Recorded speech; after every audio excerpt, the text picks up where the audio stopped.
Toujours viser l'excellence est un trait de caractère formidable. Mais exiger la perfection en toute chose, c'est non seulement difficile pour notre propre santé mentale, c'est aussi une raison qui peut briser ou avorter une relation amoureuse.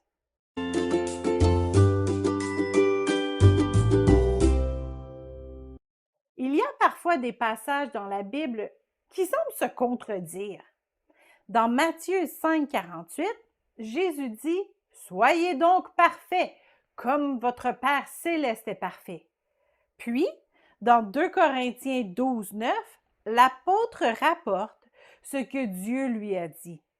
Et il m'a dit: Ma grâce te suffit, car ma puissance s'accomplit dans la faiblesse. Je me glorifierai donc bien plus volontiers de mes faiblesses, afin que la puissance de Christ repose sur moi. Alors, faut-il être faible ou parfait? La réponse, les deux.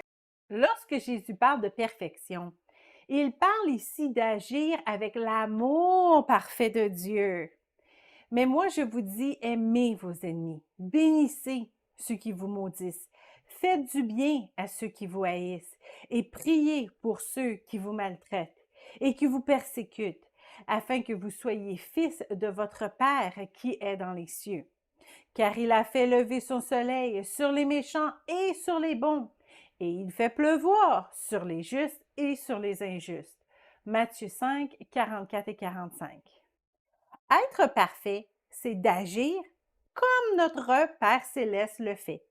Pour ça, nous avons besoin d'avoir une bonne relation avec Dieu pour qu'il nous inspire comment agir dans différentes circonstances.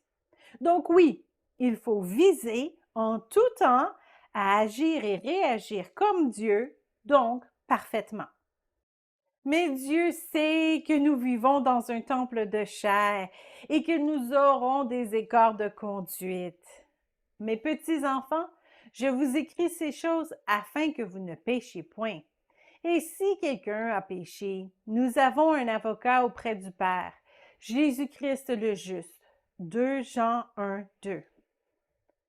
Donc oui, Dieu veut nous voir faire les sacrifices nécessaires pour suivre ses voies parfaites, mais il a déjà prévu un secours pour nos écarts de conduite. Nos faiblesses nous entraînent parfois dans des épreuves, mais ce sont ces épreuves qui nous raffinent, qui nous rendent meilleurs, parce que nous sommes alors forcés de nous tourner à Dieu pour être sauvés. Mes frères, regardez comme sujet de joie complète les diverses épreuves auxquelles vous pouvez être exposés, sachant que l'épreuve de votre foi produit la patience. Mais il faut que la patience accomplisse parfaitement son œuvre, afin que vous soyez parfaits et accomplis, sans faillir en rien. Jacques 1, 2 à 4. En nous tournant vers celui qui tient toutes les solutions dans ses mains, nous apprenons à l'écouter davantage. Et c'est quand nous suivons ses voies, sa parole, que nous prenons les bonnes décisions et que nous faisons moins d'erreurs. Que ce livre de la loi ne s'éloigne point de ta bouche. Médite-le jour et nuit pour agir fidèlement selon tout ce qui est écrit, car c'est alors que tu auras du succès dans tes entreprises. C'est alors que tu réussiras. Josué 1,8. Nous cherchons donc à être à notre meilleur en toutes circonstances. Mais nous ne nous cachons pas non plus notre besoin d'aide et nos dépendances sur Dieu.